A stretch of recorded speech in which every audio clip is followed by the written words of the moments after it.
Hi guys, I'm kind of late in making this, and usually every year I do a status about this, but as some of you know, May is Borderline Personality Awareness Month. Um, Now, for those of you who don't know what BPD exactly is, um, the easiest way of explaining it is saying that there is it's like thinking only in black and white. So when a bad situation happens, you only see the bad in it. And, when something really good happens, you like idolize that moment, and there's no in between. But it's usually that way more towards people. So, like, if I don't like somebody, then I'm like never going to like them. Like, point blank, I just will not ever want to be around them. I don't care about getting to know them.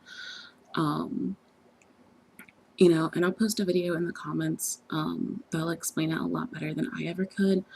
Um, but every year I try to make a status or a post about how borderline personality disorder, which is BPD, um, has um, affected me and continues to affect me.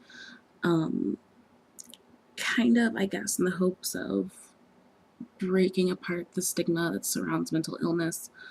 Um, and honestly, it gets harder and harder every year because you meet all these amazing people and all these new friends, and the last thing you want them to think is that you're you know pretty crazy. Um, so this is actually incredibly hard to make. I have never made a video about it. I have always either written a poem or um, made a status. As a lot of you know, I like to do this thing called ghosting. Um, I like to be as invisible as possible whenever possible. Um, I don't go out. I don't leave my house. I barely go and see my family. Um, yeah, so it's kind of hard to do this where everyone is definitely going to be looking at me. Um,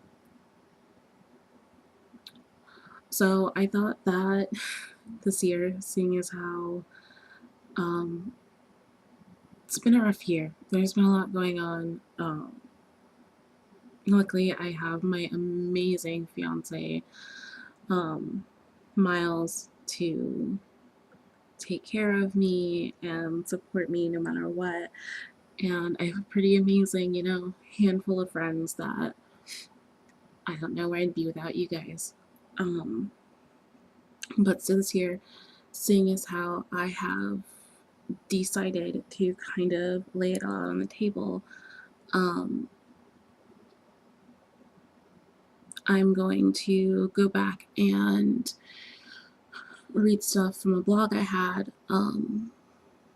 in 2009 that I started in 2009 because I burned and ripped up a lot of my old journals. This is kind of like the last thing I have that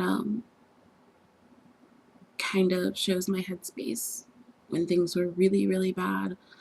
Um, so I'm going to go back and read you guys some of the stuff I wrote because I think that it will explain things better than I can. Um, so here we go. Let's see.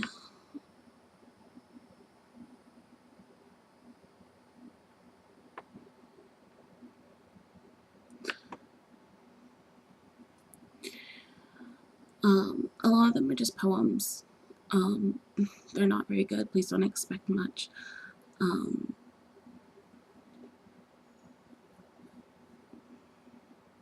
but um, let's see. Sorry, I'm actually trying to get the blog to load. I'm actually surprised it's even still here. I have not been on it since 2012, apparently. Um, Okay, so this one is from November 22nd, 2009. It was a Sunday, and I apparently read this at 3 o'clock in the afternoon. I am terrified that I am not good enough to call myself an artist, a worthless dreamer perhaps, not good enough to get out of this fucking town, and certainly not good enough for you. I'm shaking like a bone caught in the jaws of a dog with its teeth clamping down. I can feel my heart cracking. I'm so unsure of everything right now. I remember when I was the girl who didn't care, who could go running heart first into a fire and not be afraid of going up in smoke. But I'm not that girl anymore, and I haven't been for a long time. I want more than anything to know that one day I'm going to wake up and know that everything is going to be okay, to know that I'm going to get out of this house and out of this town, to know that your love is the thing that makes my heart beat, to know that I can and will live my life according to my dreams and no one else's. But please, please, please, please put up with me and the terrible mood swings I've been having. It's just that I realize I'm becoming the person I never wanted to be. Um,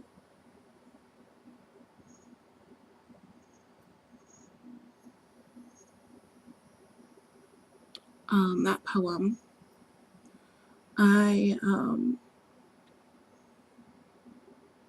I read about a very particular person. I am obviously not going to mention names. Um, but it was a rough year.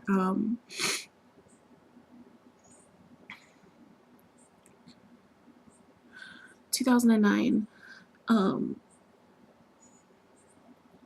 was hard in general, but the year before that, because 2009 would have been the beginning of my senior year in high school, and in 2008, I actually tried to commit suicide by drinking a cup of bleach. Um,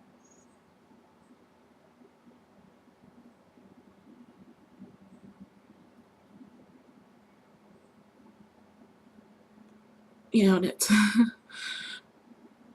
it's something I joke about a lot um, between my friends because they all know that I did it, and it's it's something that you kind of look back at and laugh about now, but when it happened, it was not was not funny, and so it's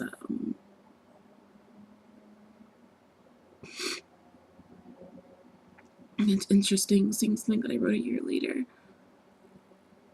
and you know knowing that I was alive to write it. Um, I have personally tried to take my life 9 separate times. Um, and that's hard to say. It's hard to say that I have tried to kill myself almost half of the years I've even been alive. And, that's tough to stomach. I mean, it's even tougher now that I have like a niece who adores me and looks up to me. And, one day I'm going to have to sit down and tell her and explain to her, about all these kind of things. And, that's something you never want to tell someone who looks up to you. That's really hard. It's really difficult. Sorry, I'm not being to like cry on you guys. Um, so that was that one. Um, so now let's see what I wrote in 2010. Um, let's see. Apparently, I didn't write again until March of 2010.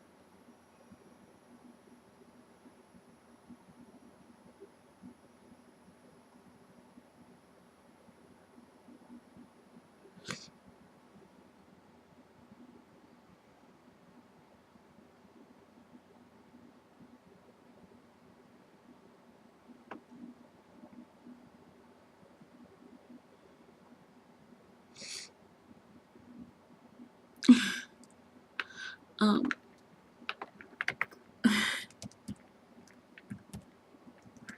this stuff is actually almost too hard to read, because a lot of it is about one specific person. So I'm going to pull up another blog that I have.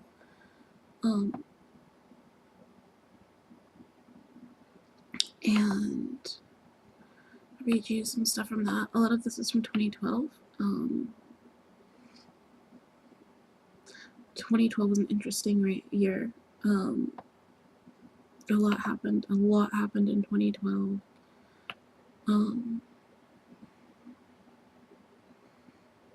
But I am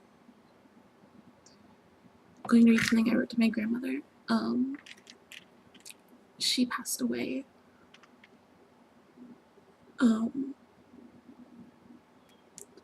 shortly before I wrote this poem. I mean, I guess not really a poem as much as a letter. And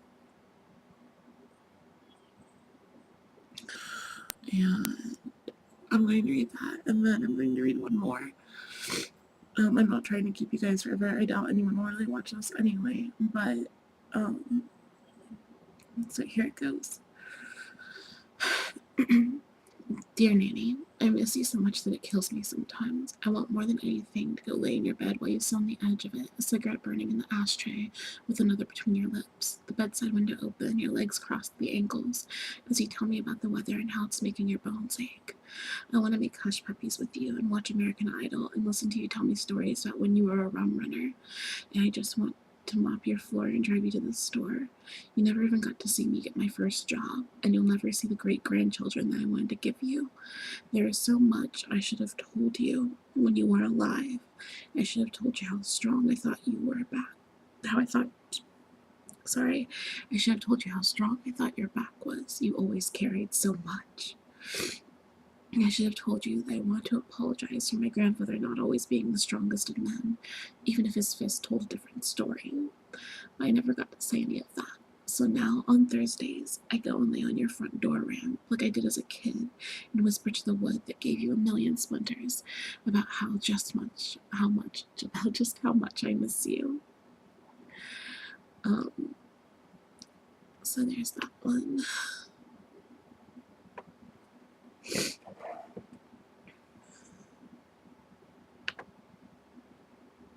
And then this is probably the most personal poem I've ever written. It's called Exorcism. And I'm going to just read it, and then I'll try to explain it to you guys a little bit. So here we go. Exorcism. Sometimes I can still taste the bleach when I breathe in.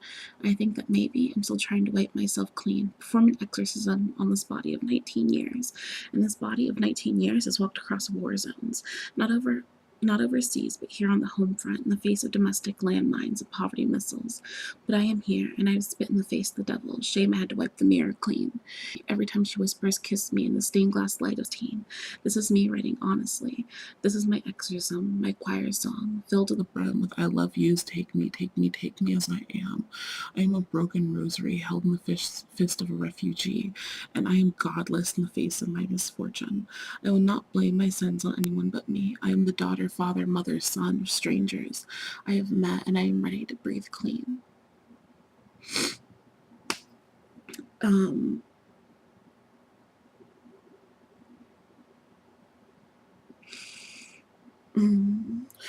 It's really hard going back and reading that poem now.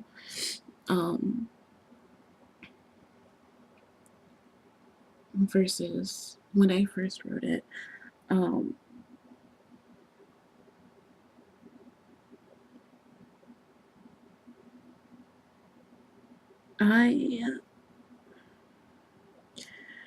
I have a intense fear of letting people down and not being what people want me to be. Um, and that's, it's really hard because I have a hard time understanding who I am in the first place. And that's part of borderline personality disorder. Um, it's where you um, don't really have a sense of yourself.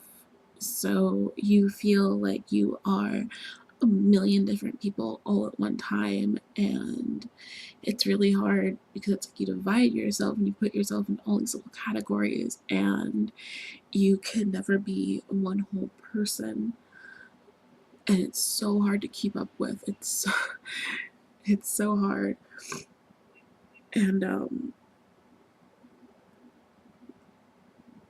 you know um I've been a lot of different things for a lot of different people, and over the past several months I've been trying to figure out who I am, um without all the extra pieces of everybody else that I've been carrying around for a really long time. Um, and for those of you who don't know, um, I was molested as a child, um, by a female babysitter, and that is supposedly where my um, borderline comes from. Um, it went on for almost 2 years,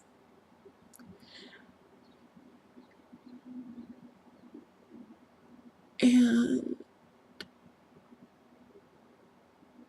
I later found out that she was my half sister. And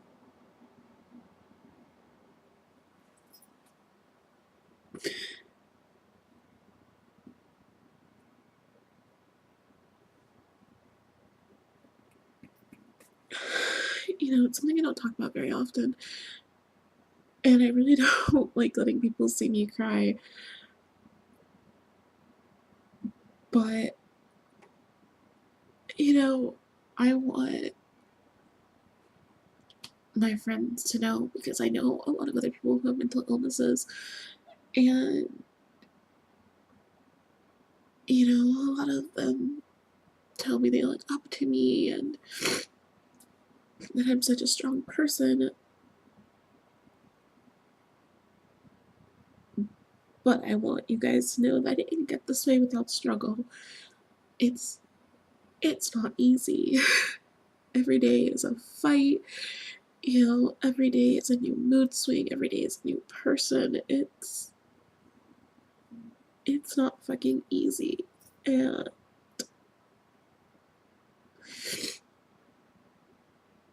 it's not easy, but it's okay.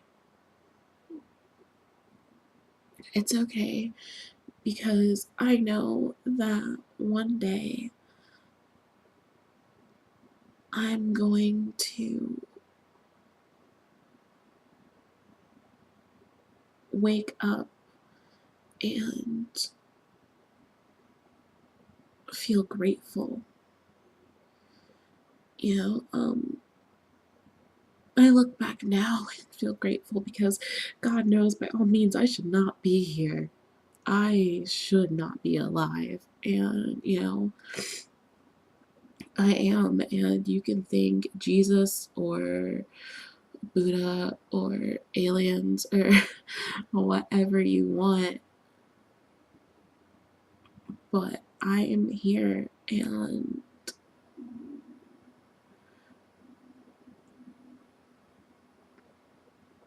that's okay. I'm glad.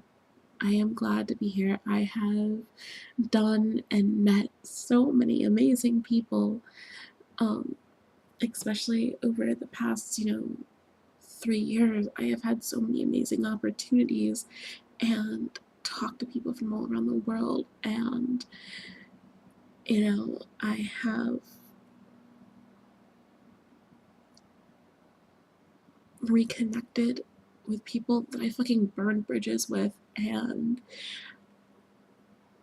I get to see my niece grow up. And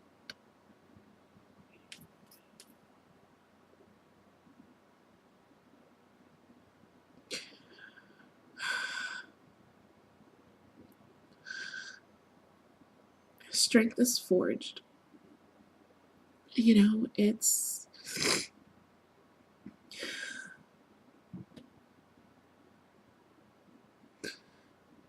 It's just not given.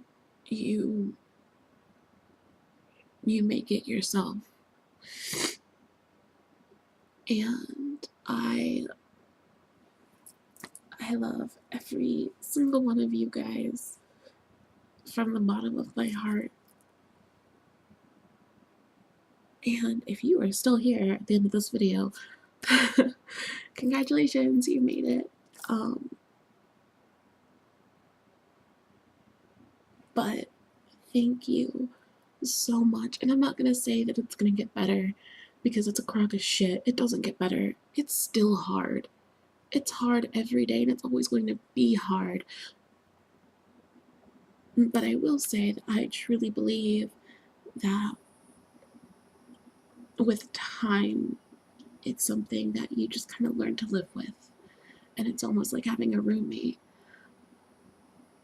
And you just kind of coexist, you and your mental illness. And, you know, I think that's okay. I think it's perfect. There's nothing wrong with it. It's beautiful. There's nothing wrong with you because you're beautiful. And thank you guys. Thank every single last one of you. Thank you for being alive. And no matter what, I want you to know that you can talk to me. And I want you to find your strength no matter what it is.